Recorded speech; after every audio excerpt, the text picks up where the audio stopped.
Saudara, pembangunan rumah menteri di IKN Nusantara banyak mendapat sorotan. Dengan anggaran pembangunan hingga 509 miliar rupiah, banyak tudingan rumah menteri di IKN terlalu mewah. Namun Menteri PUPR Basuki Hadi Mulyono membantah soal anggapan rumah menteri mewah.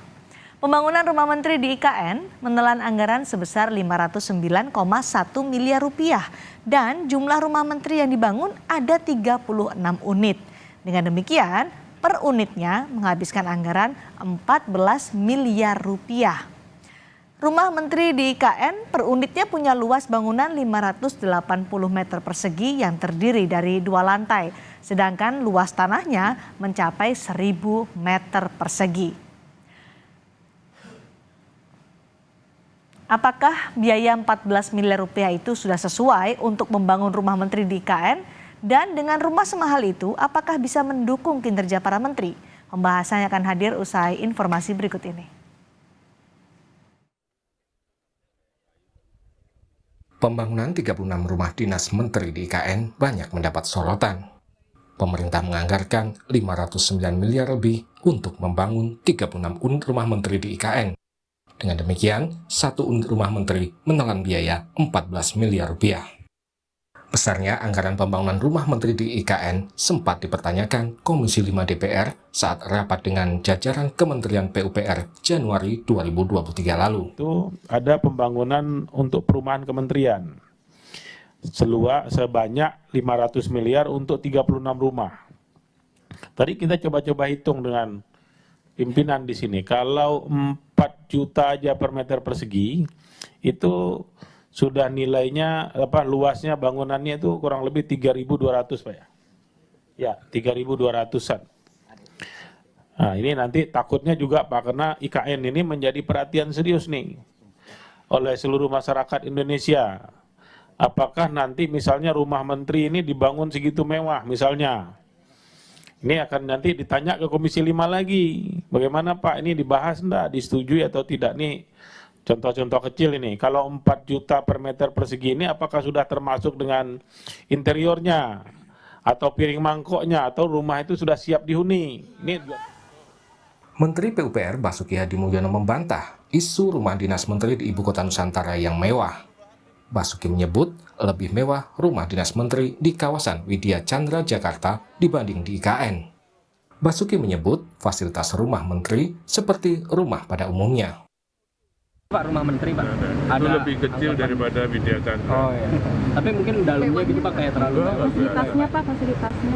Biasa rumah tidur, dapur, ruang tamu, ruang rapat. Tapi punya Menko lebih besar. Saya nggak lihat ya, itu sama semua itu 36. Dan itu lebih kecil daripada perbandingan luasannya. Basuki juga sempat menyinggung reaksi Menko Marves Luhut Binsar Panjaitan yang kaget rumah menteri IKN kecil. Basuki menegaskan konsep pembangunan IKN bertema Compact City. lebih kecil dari ukuran di Widya Chandra. Bahkan Pak Luhut bilang, oh ini kok kecil. Maksudnya bisa dilebar, bisa dibesarkan. Tapi dengan konsep Compact City. 1 unit rumah menteri di IKN memiliki luas lahan 1000 meter persegi, sedangkan luas bangunan sebesar 580 meter persegi. Rumah menteri di IKN terdiri dari 2 lantai dan 1 basement. Lantai pertama untuk area kedinasan, lantai kedua untuk area private keluarga, basement untuk sopir, kamar mandi, dan ruang jaga.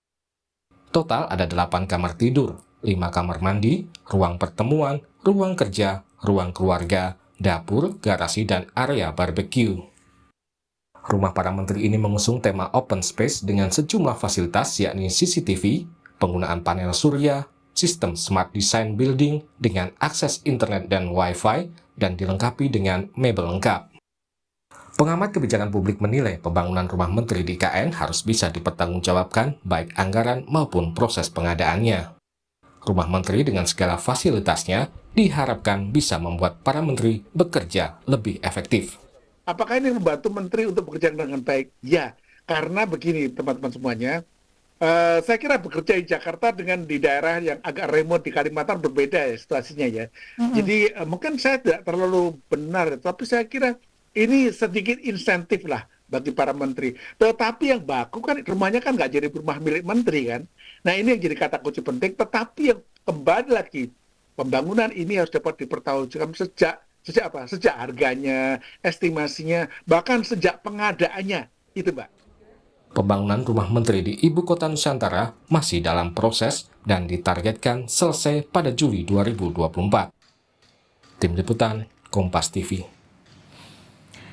Rumah Menteri di IKN menelan anggaran 509 miliar rupiah. Biaya pembangunan per unitnya mencapai 14 miliar rupiah. Kita akan bahas pembangunan Rumah Menteri di IKN bersama anggota Komisi 5 DPR Syukur Nababan dan pengamat kebijakan publik Agus Pambagio. Selamat sore Pak Agus, sore. Pak Syukur. Selamat sore Cindy. Selamat sore Cindy. Pak Syukur, Komisi 5 DPR kan sempat mempertanyakan hal itu soal anggaran yang besar untuk rumah menteri di IKN. Sikapnya sekarang bagaimana? Ya sesungguhnya kalau kita lihat IKN ya, yang kita persoalkan sekarang ini rumah menteri itu adalah bahagian yang sangat kecil dari persoalan-persoalan nanti yang ada di IKN. Nah, artinya mulai dari awal kan kita lihat IKN ini awalnya ya swasta ya sehingga sampai masuk APBN. Nah, tentu kan IKN ini sudah ada dasar hukumnya itu Undang-Undang Nomor 3 Tahun 2022. Nah, tetapi kan kita lihat nanti ini undang-undang ini kan bisa berubah jika memang nanti pemerintahan selanjutnya melihat mana yang lebih urgensi, persoalan-persoalan kerakyatan secara keseluruhan atau IKN-nya. Jadi saya ngelihat kalau persoalan rumah menteri itu adalah bahagian kecil. Itu kan mulai daripada proses pembangunannya, pengadaannya dan lain-lain itu banyak persoalan-persoalan sesungguhnya. Anda yakin anggaran dana rumah menteri di IKN akan bisa berubah? Saya tidak mengatakan bahwa anggaran rumah menteri itu akan berubah. Nah, tentu kan meledak seperti ini kan tentu ada bocoran-bocoran sampai ke publik. Tetapi yang saya katakan, perumahan menteri ini kan adalah bahagian kecil dari persoalan-persoalan yang akan ada nanti di IKN tersebut. Apalagi kita lihat sekarang harga sembako melambung itu kan akibat daripada proses pemilu yang kemarin yang jor-joran sembako. Jadi terjadi kekosongan. Nah, ya naik harga. Nah, kemudian seperti yang saya katakan tadi kan dasar hukum daripada IKN itu kan sudah ada. Nah, tetapi ini nanti mempertahankan IKN ini sesuai dengan Undang-Undang Nomor 3 Tahun 2022 kan tergantung pemerintahan selanjutnya. Apakah seluruh proses pemindahan ibu kota ini akan berlangsung atau berlanjut ya. Itu kan tergantung urgensi kebutuhan.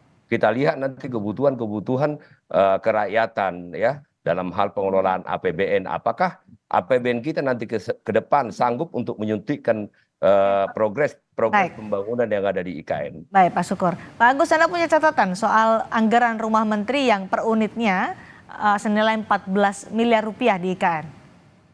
Ya, pertama saya pengen katakan bahwa kita perlu tahu dulu berapa sih NJOP di situ sudah ditetapkan, ya kan, kemudian dihitung. Soal mewah tidak mewah itu agak berbeda nanti masing-masing pendapat. Tapi saya patut diduga menyangka bahwa pembangunan rumah itu kan dibangun oleh developer.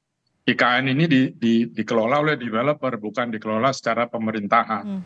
Sehingga semua cost-nya itu ya cost swasta. Sementara dana yang dipakai dana APBN. Dari awal saya katakan tidak mungkin ada investor masuk ke IKN sebelum semua infrastruktur itu ada yang harus dibangun oleh APBN. Dan itu terbukti sekarang, belum ada investor satupun. Ya, nah, jadi kalau soal harga itu ya mahal. Di mana modelnya seperti apa, saya belum lihat gambar rumahnya, kualitas mebelnya yang mahal juga ada, mau yang murah juga ada. Nah, terus mau diambil yang mana patokannya kan? Itu nanti pakai LKPP dan seterusnya tendernya, kecuali ditabrak semua peraturan ya itu saya tidak bisa bicara banyak kalau menabrak peraturan, tetapi intinya itu dilihat secara keseluruhan. Saya belum lihat desainnya, belum lihat isi mebelnya berlapis emas atau tidak, itu kan perlu penelitian lebih jauh. Ada 2 lantai. Luas bangunannya sekitar 500 meter persegi, luas tanahnya 1000 meter persegi. Kemudian ya, ada mebelnya dari apa? Apa yang mahal, yang ada lapisan emasnya atau apa kita nggak tahu. Itu dilihat dulu. Kenapa itu menjadi Baru penting? nanti kita, oh itu mewah. Kalau mewah buat apa mewah? Oh biar menteri kerjanya enak. Apa iya? Menteri semua mau kerja secara mewah. Kemudian juga banyak hal yang harus dipertimbangkan. Saya belum bisa komentar itu, tapi itu mahal. Ya, cuman kita lihat isinya apa? Apakah toiletnya istimewa, bisa turun naik, bisa anget sendiri dan seterusnya, itu juga perlu dilihat. Jadi speknya kita harus tahu dulu. Nah, Menteri PUPR menyebut kalau dibandingkan dengan rumah jabatan menteri di Widya Chandra, rumah di IKN, rumah menteri di IKN itu lebih kecil, tidak lebih mewah dari Widya Chandra. Tanggapan Anda? Tentu lebih kecil dan lebih murah karena NJOP di sekitar Widya Chandra berapa itu? 100 juta, 200 juta kan berbeda, itu masuk Kebayoran. Juga yang di Jalan Denpasar, itu berapa? Ya tentu lebih murah. Jadi kalau dibandingkan tidak apple to apple, tapi ukurannya lebih kecil katanya. Iya, makanya. Tapi isinya rumah itu kan tergantung furniturnya seperti apa. Karena kan ini katanya rumah cerdas. Apakah kita ngedip pintunya buka sendiri? Itu kan harus ada harga-harga yang ditentukan. Nah, spek itu saya belum pernah lihat dan belum dipublish. Mungkin Pak Nababan bisa minta itu speknya rumah seperti apa. Pak Suko sudah tahu, sudah ada penjelasan soal fasilitas-fasilitas rumah menteri di IKN itu? Ya kan ya tadi sudah dijelaskan ya. Tidak fair lah apple to apple dengan perumahan menteri sekarang yang ada di Jakarta ya.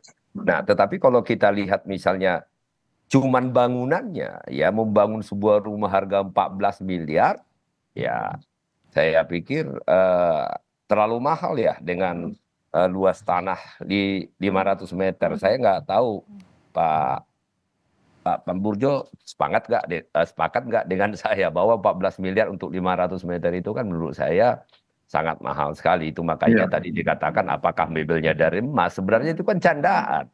Nah, ini spesifikasinya kan tidak kelihatan. Tetapi saya tetap mengatakan begini loh. Dari awal kan IKN itu kita sepakati swasta. Tetapi sekarang masuk jor-joran ratusan triliun untuk APBN. Nah, itu yang saya katakan tadi. Nanti kita lihat komitmen pemerintahan ke depan yang terpilih, ya. Apakah akan meneruskan program ini jika dihadapkan dengan persoalan kerakyatan? Biarpun sudah ada landasan undang-undangnya, undang-undangnya kan kita bisa robah nantinya. Nah, apakah itu akan diteruskan? Tetapi bayangkan nggak, Mbak Cindy, hanya persoalan membangun rumah menteri aja sudah rame. Apalagi hal-hal lainnya nanti.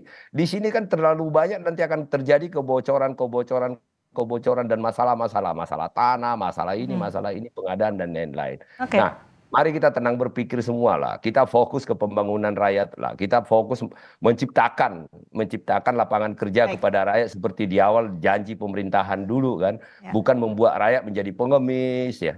Baik. Tetapi bagaimana rakyat kita diberikan stimulasi agar memiliki pekerjaan. Oke, Pak Agus, Anda setuju dengan Pak Sukur bahwa saat ini yang menjadi polemik adalah rumah menteri di IKN, tapi bisa efek domino untuk membuka masalah-masalah lain di IKN? Oh, saya sangat setuju dari awal 2-3 tahun yang lalu saya sudah katakan proyek IKN harus punya studi antropologi, karena kalau tidak nanti akan ada perbedaan yang sangat keras dengan warga asli situ. Sudah mulai kan, yang dikasih waktu 7 hari harus pergi, itu tidak bisa. Itu kan dari Kesultanan Kartanegara dulu yang pegang surat-surat tanah. Kalau masyarakat itu tidak pegang surat, nah, ini tidak bisa. Jadi sekarang saya melihat otoritas IKN itu kerjanya seperti perusahaan swasta, bukan menggunakan tata cara pemerintahan. Masa nggak bisa dong ngusir begitu saja? Apa yang dilakukan? Oh, itu bisa marah itu secara local wisdomnya berat itu. Jadi itu betul bahwa itu baru kecil sedikit soal rumah. Yang lain soal hubungan antar manusia dengan binatang di situ dan kondisi air itu akan menjadi masalah sangat besar. Apa yang seharusnya dilakukan oleh pemerintah ketika berhadapan dengan problem seperti ini? Jangan terburu-buru. Pemerintah sekarang tuh sangat cepat. Tapi hasilnya buruk. Contoh infrastruktur, semua buruk. Jadi, tapi kualitasnya buruk dan operation maintenance-nya mahal. Nah, saya berharap IKN jangan terburu-buru. Di Mesir saja, New Cairo itu sejak tahun 2017 atau 18 sudah siap. Itu cuma 40 kilo jalannya dari Kairo. Sampai sekarang kosong, sepi, melompong kayak kota hantu. Oke. Meskipun pemerintah sudah punya target 2024 nanti Kan nanti ganti perayaan pemerintah. peringatan kemerdekaan Republik Indonesia di IKN 17 Ya Agustus. cuma upacara saja bisa, tapi hati-hati yang mau upacara tanggal 17 di IKN banyak minum karena itu sudah masuk kemarau, panasnya minta ampun di IKN dari atas dan dari bawah. Baik Pak Syukur. Jadi apa yang bisa Anda sampaikan kepada pemerintah, karena Anda tadi menyebut ini polemik baru rumah menteri, kemudian akan bisa membuka kebocoran-kebocoran lain dugaan Anda terkait dengan IKN. Apa kemudian yang harus dilakukan oleh pemerintah menurut Anda? Ya dianalisa semuanya lagi ya. Tadi Pak Pambarjo udah jelas menyatakan ya. Ya hati-hati lah. Ini kan uang negara, uang rakyat, uang pajak ya. Jadi jangan sembarangan, itu jadi persoalan besar nantinya.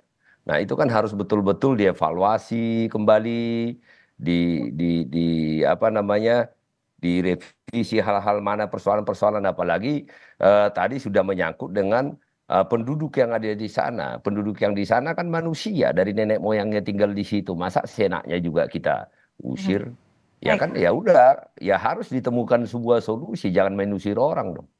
Kalau rumah menteri dengan anggaran 509 miliar rupiah untuk 36 unit, kemudian disebut sebagai insentif untuk menteri, tepatkah itu? Insentif untuk menteri, insentif apa ya? Aneh-aneh Janganlah. Ya insentif untuk rakyat lah kita buat, kita ciptakan infrastruktur bagaimana rakyat bisa memiliki pekerjaan, menstimulasi ya. Menteri kan sudah mendapatkan kehormatan. Saya sebagai anggota DPR sudah mendapatkan kehormatan dengan jabatan. Ya kan tidak sembarangan juga orang menjadi menteri. Ya jangan lagi lah dikasih insentif. Dan tidak ada hubungannya untuk meningkatkan kinerja menteri? Ya menurut Anda? nggak ada hubungan dengan itu. Emang orang bayaran karyawan ya, kecuali mentalitas karyawan ditambahin bonus ya makin semangat ya. Kalau menurut saya di level menteri itu ya sudah tanggung jawab terhadap pekerjaannya, tugasnya, komitmen terhadap tanggung jawab dan tugasnya, tidak ada hubungan dengan penghasilan atau insentif sistem kerjanya. Baik, terima kasih Pak Syukur Nababan dan Pak Agus Pambagio sudah berbagi pandangan terkait dengan polemik rumah menteri di Ibu Kota Nusantara. Terima kasih sudah bergabung di Sapa Indonesia Malam. Saudara, tetaplah bersama kami.